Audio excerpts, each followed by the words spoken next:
Welcome to Cheating Tales Diary.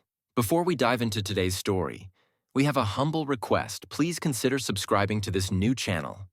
Help us hit our first milestone of 1,000 subscribers. Your support will motivate us to keep bringing you more exclusive original cheating wife stories. And now let's get started with today's story. Michael Nealon used to stand in his backyard every morning, watching that expensive automatic sprinkler system like it was a symbol of how reliable his life used to be. In that upscale neighborhood of Cedar Grove, Connecticut, his home looked like something off the cover of Architectural Digest. Trimmed hedges, polished oak doors, and a 2023 Cadillac Escalade parked in the driveway. His neighbors believed Michael was a self-made investor, and to some extent, he was. Michael's day was structured. Wake up at 6:45, make cold brew, walk his two Labrador retrievers, Max and Bullet, and then make Wanda her turmeric latte, like he had done every day for the past 15 years. Wanda, his wife, whom he had first met in the first year of his MBA, had now become a local yoga influencer, thousands of followers on Instagram, but her heart had started to drift, and Michael was slowly beginning to sense it. That morning, nothing had changed, except Michael's eyes lingered a little longer. Wanda's new iPhone was lying on the kitchen island, in its shiny silver case. But the notifications were silent. Wanda normally didn't hide her phone, but lately, she had started keeping it face down.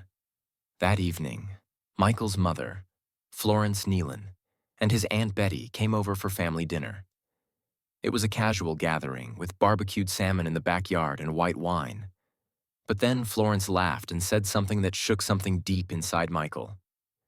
"Michael, your twins' eyes don't always look blue like yours.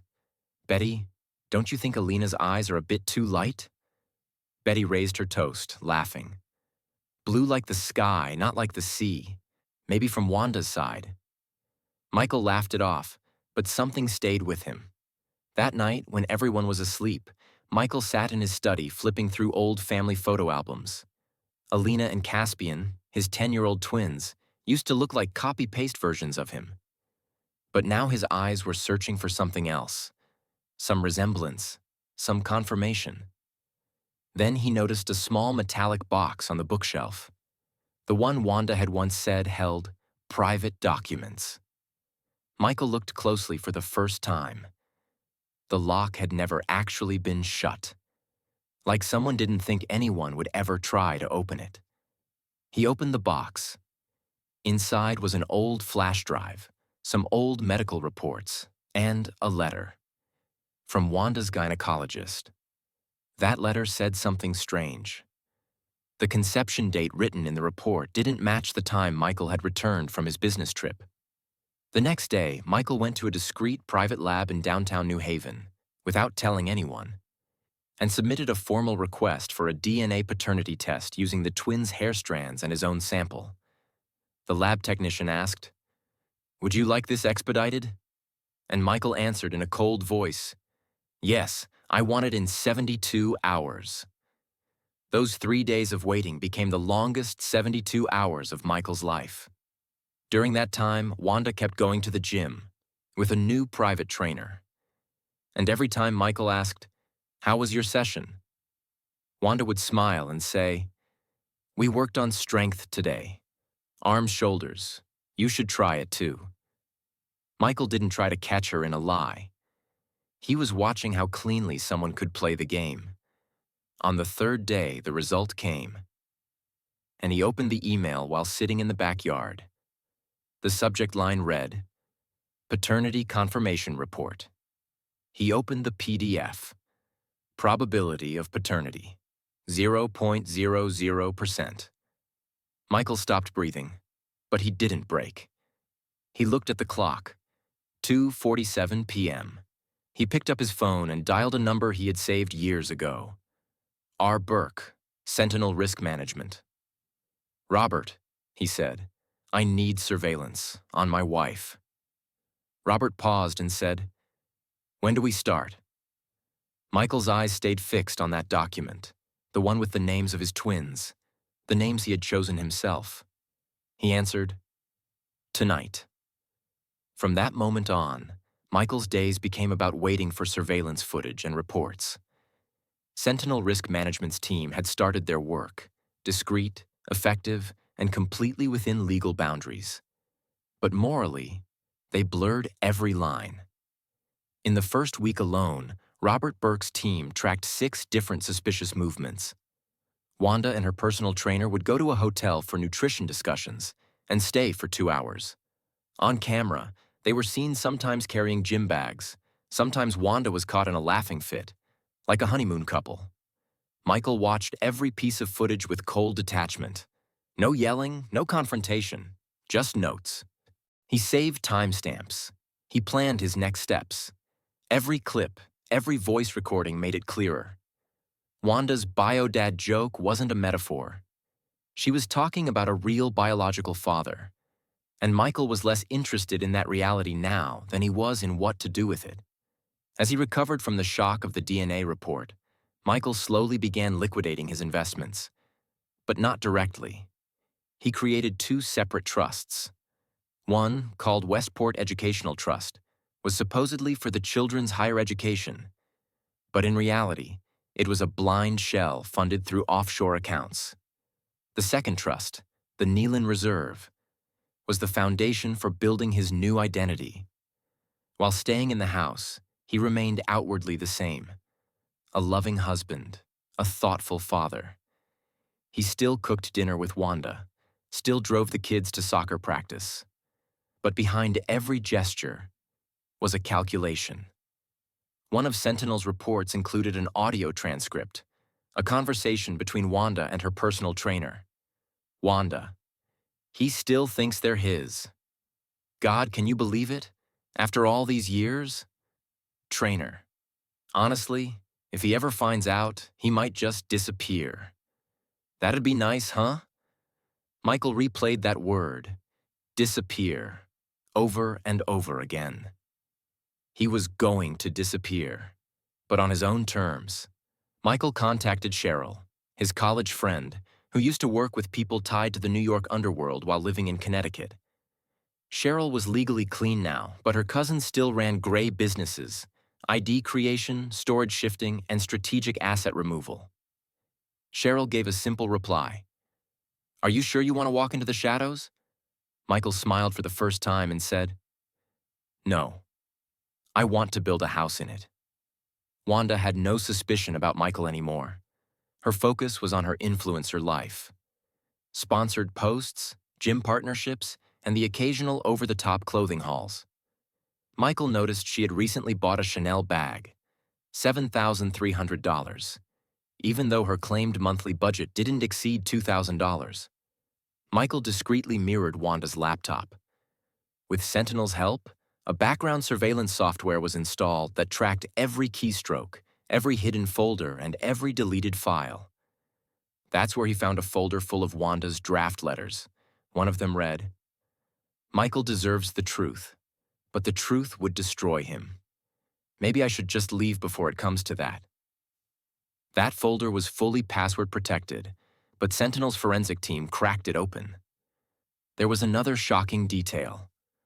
Wanda had obtained alternate copies of the children's birth certificates, with the biological father's name left blank.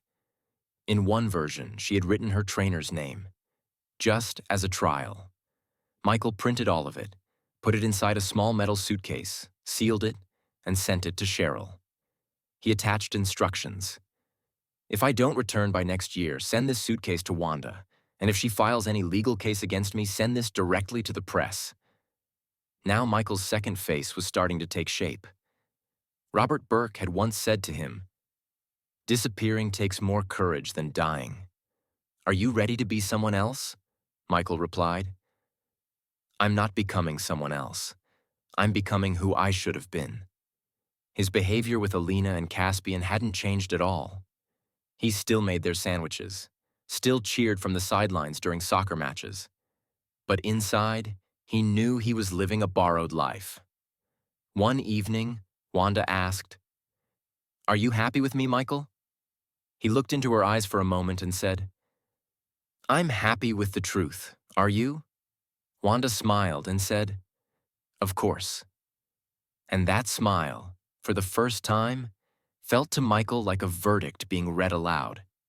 That night, Michael began planning his new identity: alternate phone numbers, duplicate SIMs, and a dummy business setup in Costa Rica.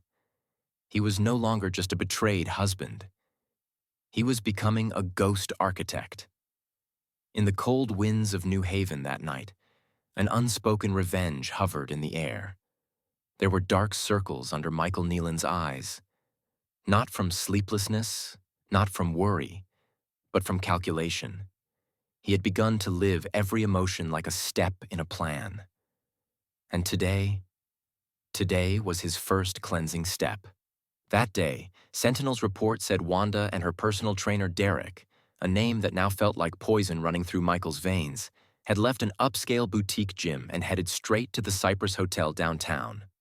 For the past 4 weeks, it had followed the same pattern: alternate Thursdays, 4 p.m. to 6:30 p.m. But today was different. At 6:45 p.m., the windows of Derek's car were found shattered in the gym parking lot. No one was there. No hotel bellboy, no valet, no passerby who had seen anything. But there were cameras, and Michael knew exactly what they would show. Robert Burke's team delivered the footage. Michael watched it. Two individuals, wearing face masks, full sleeves, and gloves, attacked Derek from a strategic blind spot in the parking lot. One was around 6 feet 1 inch, the other slightly shorter. They used some kind of blunt object. The attack was intense, but not fatal. Derek's screams were muted, but his body language in the footage made it clear: this wasn't a random mugging. Michael closed the video. No emotion, just a calm sense of satisfaction.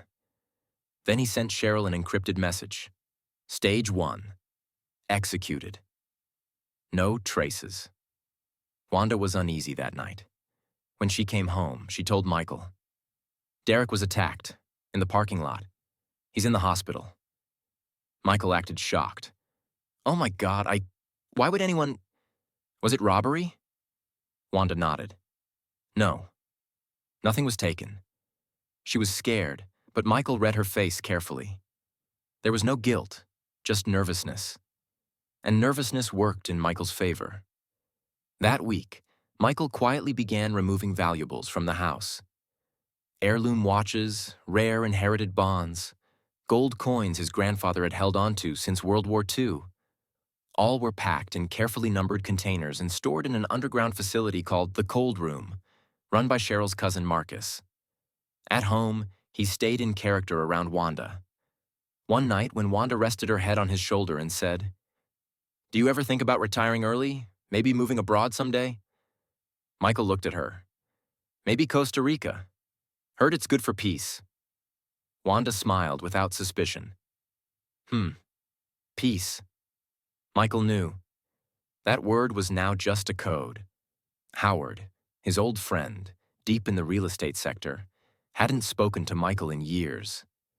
They'd had a fallout after Michael undercut him in a major deal. But now, Michael needed him back. He didn't approach Howard directly. He sent Cheryl first. One evening, while Howard was sitting in his cabin with a glass of whiskey, Cheryl showed up. A mix of flirting and strategy in her eyes. "Michael needs you," she said. "Not for friendship, for correction." Howard set down his glass. "What kind of correction?" Cheryl replied softly. "The kind that erases your past and builds someone else's future." Howard took a long breath. "I owe him one. He doesn't need to ask." When Michael heard the update, he simply said, "Then he'll be my anchor." Now there were three: Cheryl, Howard, and Michael. And all three knew this wasn't about revenge anymore. This was preparation for reinvention. That week, Michael prepared a complete house inventory. Every item categorized, every record digitally encrypted. He filed an insurance claim for a car registered in Wanda's name, a fabricated fender bender. And the payout was quietly transferred to an offshore account.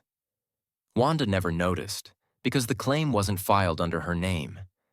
It was done under the company fleet's name, handled by his attorney Julia. Julia, young, ambitious, and laser-focused, was covering all of Michael's legal maneuvers.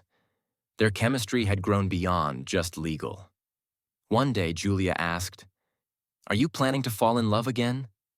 Michael replied, "No, I'm planning to disappear." Julia laughed. "Then let me help you pack." That night, Michael double-encrypted his surveillance setup. Motion-activated recording devices in Wanda's bedroom, hidden microphones in the kids' rooms, for their safety, he told himself, and thermal sensors in the front yard. Now he had a full replica of the house he would soon leave behind. The next morning, when Wanda returned from the spa, Michael was sitting in the garden solving a crossword puzzle. Wanda asked, "You're so calm these days. Not worried about work?" Michael set down his pen. "Work is just a distraction now. I'm focusing on essentials." Wanda smiled. "You're changing." Michael said, "Not changing. Evolving." That night, a Sentinel team quietly prepped a cabin, deep in a woodland area far from Connecticut. That would be Michael's disappearance rehearsal site, and the place where he would draft the final playbook with Howard and Cheryl. As Michael shut the trunk of his Escalade, packed with camping gear he staged for Wanda to see, he looked in the mirror. The reflection wasn't the same anymore. He wasn't a husband now. He was a strategist. Michael Nealon stood in court for his first hearing, tie neatly adjusted, shoes polished, and that calm coldness in his eyes you'd expect from a trained negotiator. But this time, he wasn't negotiating. This was his first public chess move, and every piece had been set months ago. He filed for divorce against Wanda in Fairfield County Court, Connecticut, a seemingly standard case citing irreconcilable differences. It wasn't a shock, because Wanda had felt Michael pulling away over the past few weeks. But the real shock hit her face when she saw Michael's proposed settlement. Wanda could stay in the house, but maintenance would end after 3 months. She'd keep primary custody of the kids, but visitation would be strict and monitored. No alimony, citing inability to pay due to business loss. Wanda's lawyer, Scott Bremen, an aggressive divorce litigator, immediately challenged Michael's claim of business loss and requested financial disclosures in court. But Michael was prepared. In court, Michael presented exactly what he wanted to show. He painted himself as a broken man, trapped for years in a toxic marriage, now emotionally, physically, and financially exhausted. His accounts showed high-risk investments, recent losses, and a partially liquidated portfolio supposedly wiped out by a market crash. The truth? Michael had sold his firm, Sentinel Risk Holdings, 2 months earlier to a Cayman Islands registered company owned by a college friend for a nominal $1 deal. Legally, the company was no longer his. His bank accounts had stopped showing income. Every paper trail painted him as a poor man. Judge Marie Matthews, the presiding judge, was a sharp, outspoken feminist jurist, known for taking male-led asset-hiding tactics personally, and Michael's presentation triggered her. "Mr. Nealon, your sudden financial ruin seems convenient," she said in court. "And your wife's counsel claims you've moved funds without disclosure. Are you aware this is contempt of court?" Michael paused, just for a moment. "I'm aware, Your Honor, but I assure you I have nothing left to hide. Everything is in the file." Marie Matthews gave a cold smile. "I doubt that." Michael knew. This was his first public humiliation. It was part of the play he needed Wanda, and the court, to see. The next day, the courtroom transcript leaked to the media. A small legal blog ran the headline, "Millionaire husband turns pauper overnight. Court calls bluff." To Wanda, the headline felt like a victory. She posted a cryptic message on Instagram. Sometimes people pretend to be victims so well they forget who they actually destroyed. But behind the scenes, Sentinel's team was quietly at work. The court assigned Michael a 14-day jail sentence for contempt of court. No bail. Judge Matthews wanted Michael to feel the humiliation. But Michael had already sent Cheryl and Julia a message before heading in. Execute Step 2. Full coverage. In jail, Michael didn't isolate himself. He knew Cheryl's cousins had already established contact with a few guards and 2 old connections inside. He had protection, and more importantly, external communication was active. From jail, he instructed Julia. Release the dummy invoices for Wanda's last 3 credit card months. Submit them anonymously to the IRS. The audits began quietly. There was such a gap between Wanda's lifestyle and her declared income that an investigation became unavoidable. Meanwhile, Michael's surveillance backups were triggered. After each court day, Julia would drop an encrypted flash drive into Wanda's mailbox, with no label. Inside were clips, chats, and voice logs of Wanda and Derek at the hotel, just as a warning. On the 3rd day, Wanda asked her lawyer, "What if he's setting me up?" Scott Bremen smiled. "Then he's doing a damn good job. But don't worry, judges love hurt wives." Back in jail, Michael started weight training, not just for his body, but to sharpen his mind.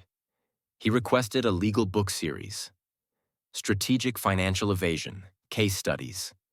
His cellmate, a disgraced Wall Street broker, taught him a new method for offshore routing. Michael had begun wearing his public humiliation like armor. Every insult, every sarcastic courtroom comment made him stronger. On the day of his release, Julia came to pick him up. In her hand was the document, a draft passport under the name Mitchell Nelson.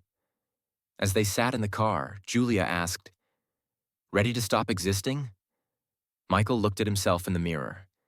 Same eyes, but now they held no life, only mission. "Not yet. First, I need to become unforgettable."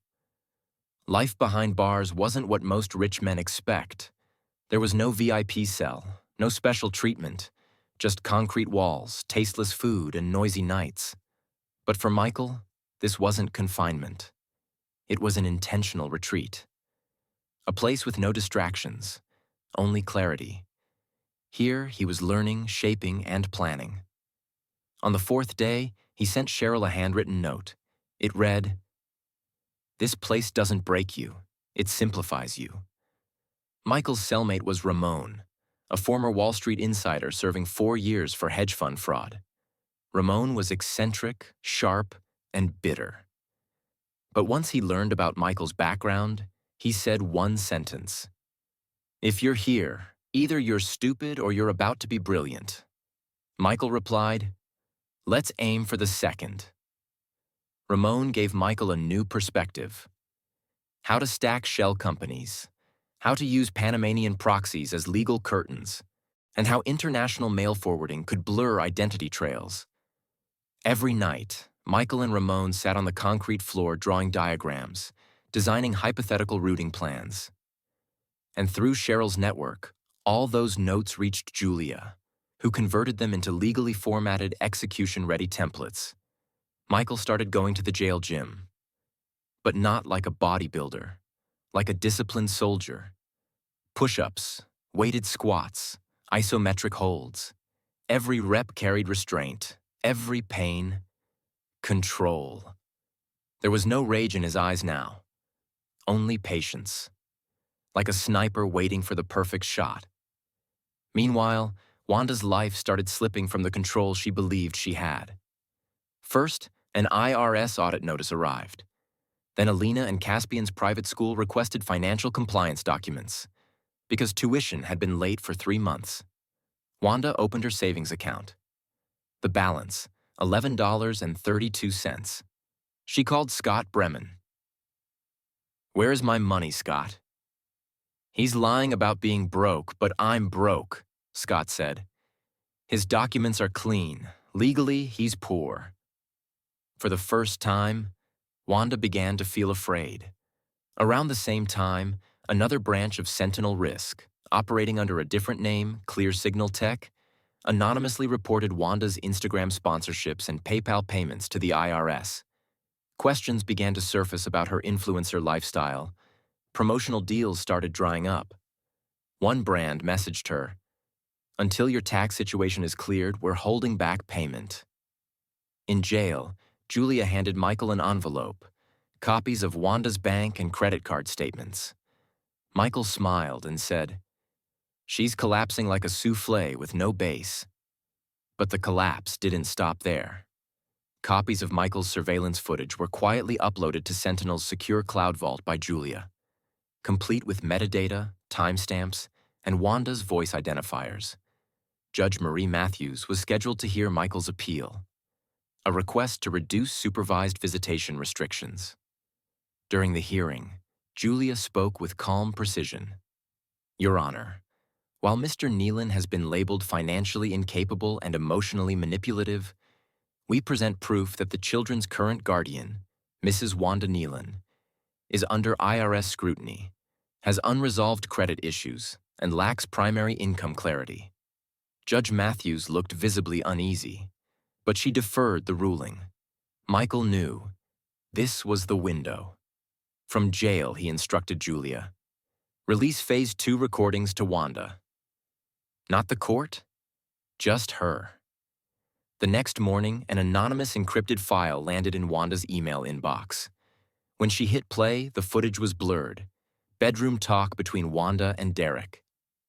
"Derek, I feel weird coming here when your kids are in the next room." "Wanda, they're not his kids. They won't even remember him. I'm just waiting for the money to come through." Wanda's face went blank. That night, a Sentinel undercover asset spotted her at a local diner, drinking wine, alone, visibly shaken. The next day, she deleted one of her Instagram reels where she'd used the tag #SingleMomStrongWoman. For Michael, this wasn't about humiliation. It was about precision. He knew Wanda's collapse couldn't just be emotional. It had to be systemic. Howard, now running operations from Cheryl's ranch, sent a message to Michael in jail. "All your IDs, new life setups, exit plan documents ready? Just say the word." Michael replied, "Soon." Michael spent his final 2 days in jail writing a book, Disappearance, a practical guide for the legally screwed. A fictional manual, not meant for publishing, but a personal testament. It included every identity routing tactic, legal retreat strategy, and emotional masking method. Like a war general writing down his playbook. On release day, Cheryl and Julia came to pick him up. Both were quiet. Julia asked, "You've got 2 options. 1, start over quietly. 2, end it dramatically." Michael replied, "We're not ending. We're evolving." That night, Michael officially disappeared. Publicly broke, legally bound, emotionally erased. But the truth? He was on the path to becoming Gregory Cooper. Michael Nealon was out of jail, but to the world, he was a defeated, broken man. By court order, he was working as a cashier at a local Taco Bell for $15 an hour, at least on paper. And every time a customer looked at him, they probably just saw fatigue. But behind that faint smile was the blueprint of a meticulously planned disappearance. His nights were spent at Cheryl and Howard's ranch, far from Connecticut, in a private stretch of the Appalachian foothills where even drone signals grew weak. There, in a guest house Julia had labeled Safe House Alpha, Michael's new life was carefully assembled. A new identity under the name Mitchell Nelson, a professionally crafted background file, a passport for Costa Rica, bank routing documents, offshore account credentials, all neatly organized. Michael was no longer a man driven by revenge. He had become the blueprint, the architect of his future. While working at Taco Bell, he maintained a deliberately humble demeanor. Head down when taking orders, quietly completing kitchen shifts, and every Friday, leaving a small portion of his $780 paycheck in the drawer so others thought he was just thankful for the job. He began subtly altering his physical appearance, lightly graying his hair, wearing contact lenses to change his eye color, and having some medical records altered through Julia. So his digital footprint reflected that of a medically compromised low-income man. During this time, Julia filed an emotional motion in court on Michael's behalf. It read, Mr. Nealon, now fully rehabilitated and reintegrated, seeks limited visitation with his children, not to disrupt custody, but simply to remain connected as a father. Judge Matthews replied coldly, Once you show financial stability and consistent employment, we may revisit this. Michael knew this wasn't the court's real face. It was the system's facade. Meanwhile, Wanda was now in crisis mode. The IRS audit was ongoing. Her credit score had dropped. Her sponsored Instagram deals were falling apart one by one. She had to take a temporary waitressing job at a diner, where former gym clients sometimes recognized her and quietly avoided eye contact. One night, she messaged Scott Bremen, He's not fighting back, but I feel like I'm losing. Scott replied, That's because you don't see what's coming. At the same time, Cheryl and Howard finalized the escape plan. Michael didn't need to disappear overnight. He needed to slowly erase himself. One morning, Michael handed Cheryl a notebook at the ranch. Each page had instructions. Mitchell Nelson's social security number. Fake employment record. Remote financial consultant. Latin American firm. Health insurance under a Delaware-based freelance pool. Bank accounts. Routed via the Cayman Islands and Belize. Cheryl asked. You're really leaving all this? Michael said. I'm not leaving.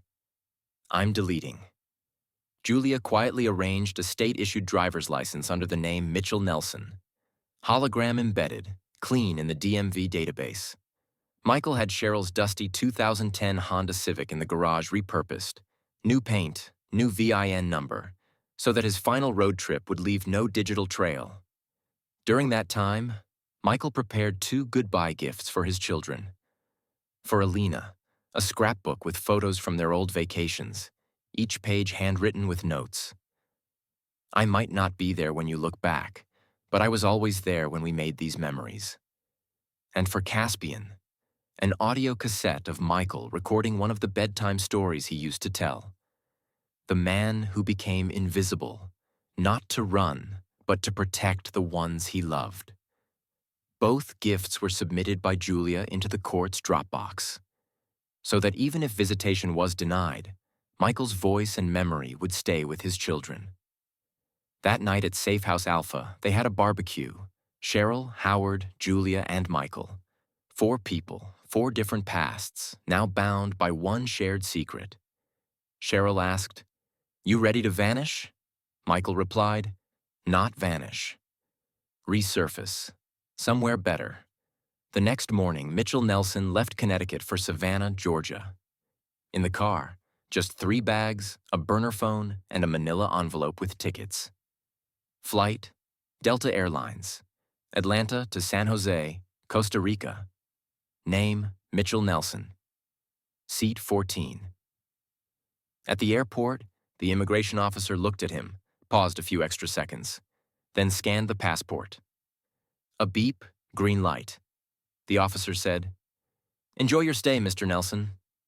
Michael paused, then replied, Thank you. I intend to. As the flight lifted off, the man named Michael Nealon became nothing more than a dusty file somewhere in the United States. By the time he landed in Costa Rica, Greg Cooper had been born.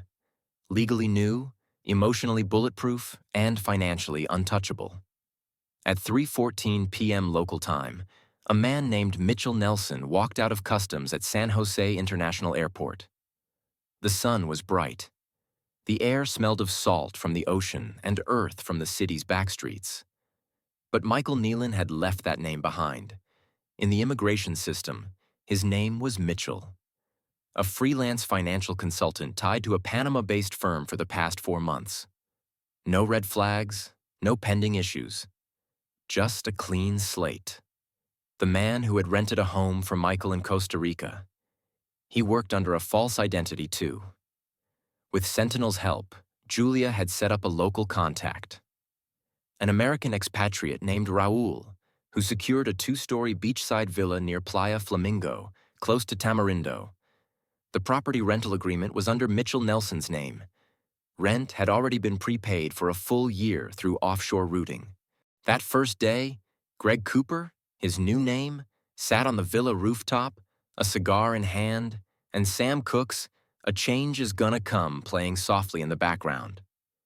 Wanda didn't know where he was. The IRS didn't know where his real assets were. And for the Connecticut court system, he was officially marked as missing. Not dead. Just erased. Greg wasn't alone anymore. Julia, who had now taken the name Samantha, was already waiting for him in Costa Rica. She had left law behind. She was now the silent partner in Greg's new consultancy firm, Ocean Edge Analytics, a boutique financial services agency that helped disgraced executives and legally damaged entrepreneurs with offshore stabilization. Julia, or Samantha, understood every system that had once broken Michael. Now she used those same systems, or their loopholes, to rebuild others through Greg's clients. Greg's new routine was structured. A 5 a.m. sunrise walk, client calls until noon through encrypted VoIP, evenings spent in the villa's private courtyard, working on memory scrapbooks for his kids, and dinners with Sam at night. They slowly embraced the local community, joined beach cleanups, donated to an orphanage, and invested in revamping a local cafe. To the locals, they appeared to be a reclusive but kind couple. A financial advisor and his quiet partner who kept to themselves. But the truth was different. Greg built an encrypted server, Project Arc, where he began collecting profiles of men who had been emotionally, financially, or legally destroyed by their wives. They weren't all clients. They were kindred spirits.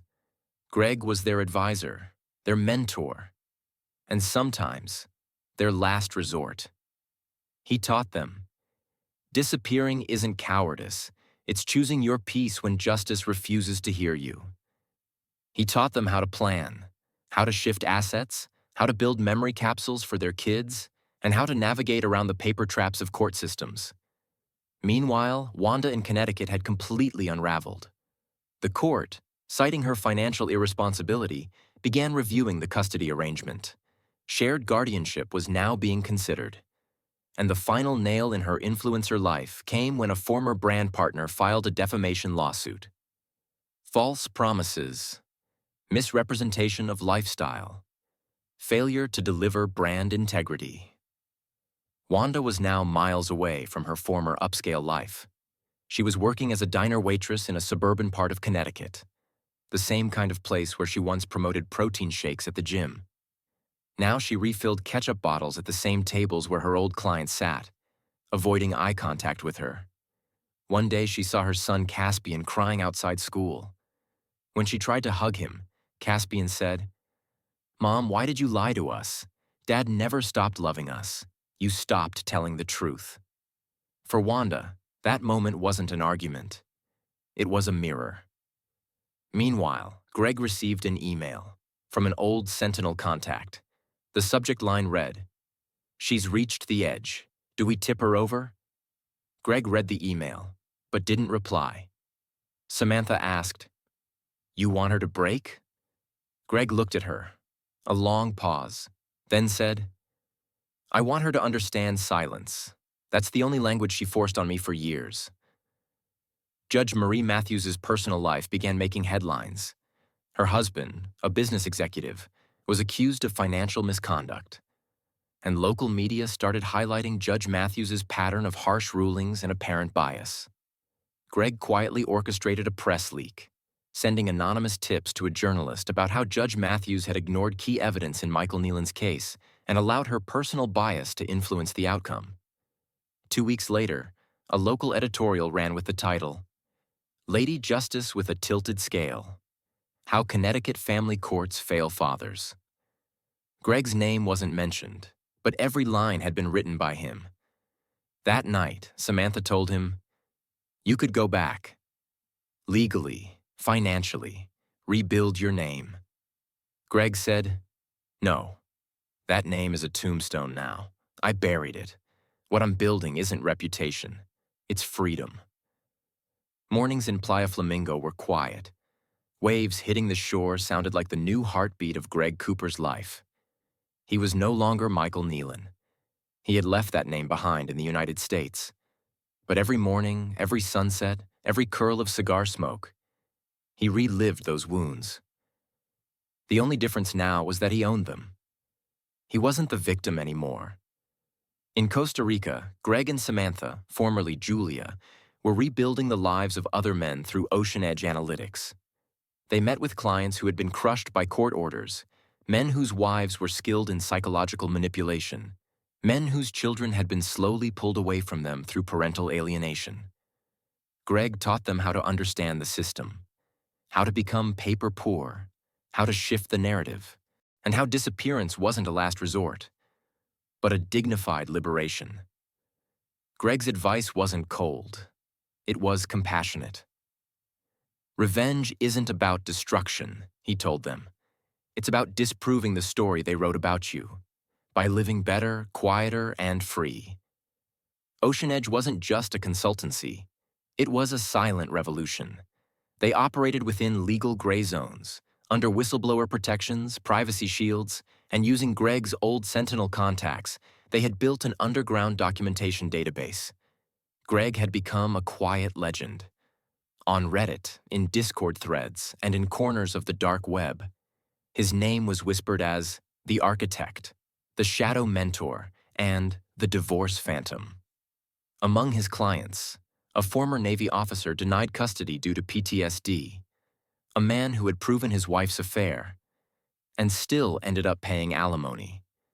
Greg didn't just hand them a blueprint to vanish. He gave them a legal pivot strategy to fight back. Every case was a win, and every win was a message to his past. But his biggest victory was still unfolding back in America. Wanda, his former wife, was now officially bankrupt. Her house had gone into foreclosure. The court reduced her custody due to emotional instability and financial negligence. Alina and Caspian were placed under shared guardianship through a Connecticut-based trust, legally managed by Samantha. Greg was not their legal guardian, but he was the architect of the trust. One morning, Wanda received a letter, a plain brown envelope with a single quote written on the outside. "You made me invisible. Now live with my silence." Inside, there were only two things. One, a card from Caspian that read, "Dad never hated you. He just ran out of reasons to believe." Two, a photo, the shoreline of Playa Flamingo, just one chair and a notebook resting in the sand. Greg had taken that photo himself. Wanda was now a diner waitress.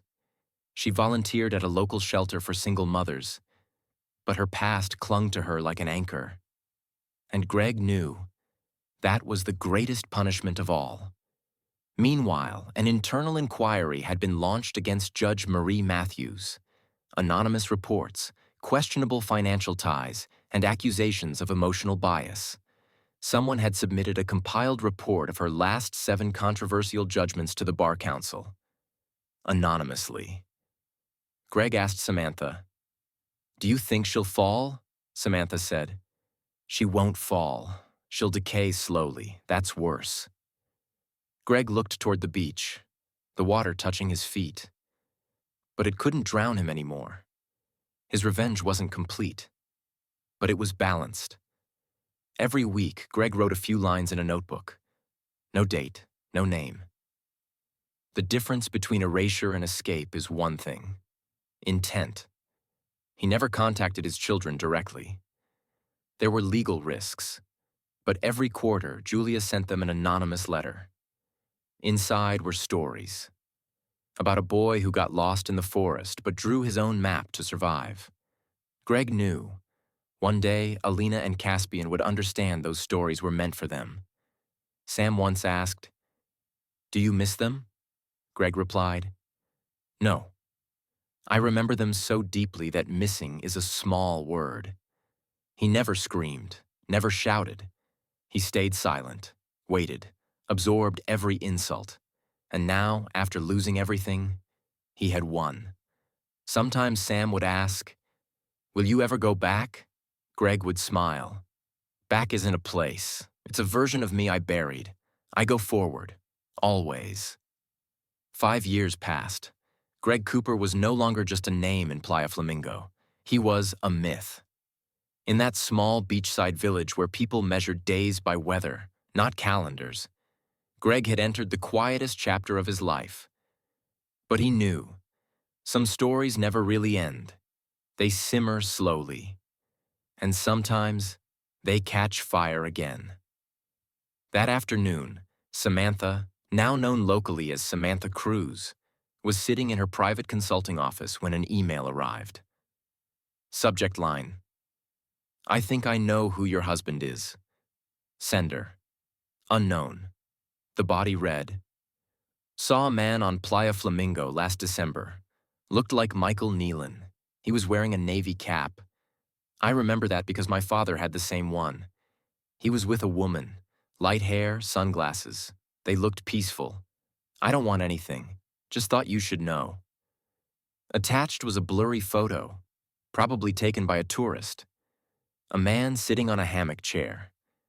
Next to him, a woman. And between them, a notebook. Samantha stared at the screen for a few seconds, then quietly deleted the email. She stepped outside and looked toward the beach, where Greg was walking barefoot in the sand. That same evening, Greg hosted an underground webinar for a few special clients.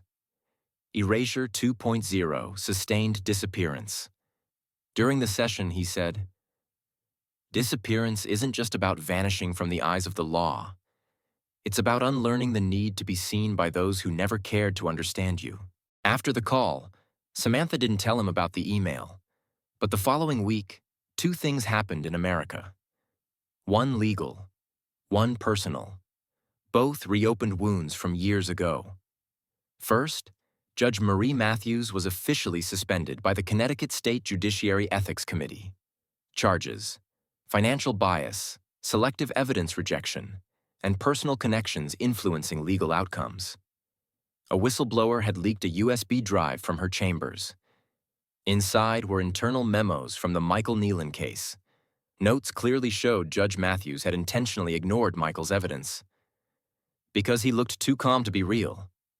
Samantha showed Greg the newspaper. Greg simply smiled. That's not justice. That's rust.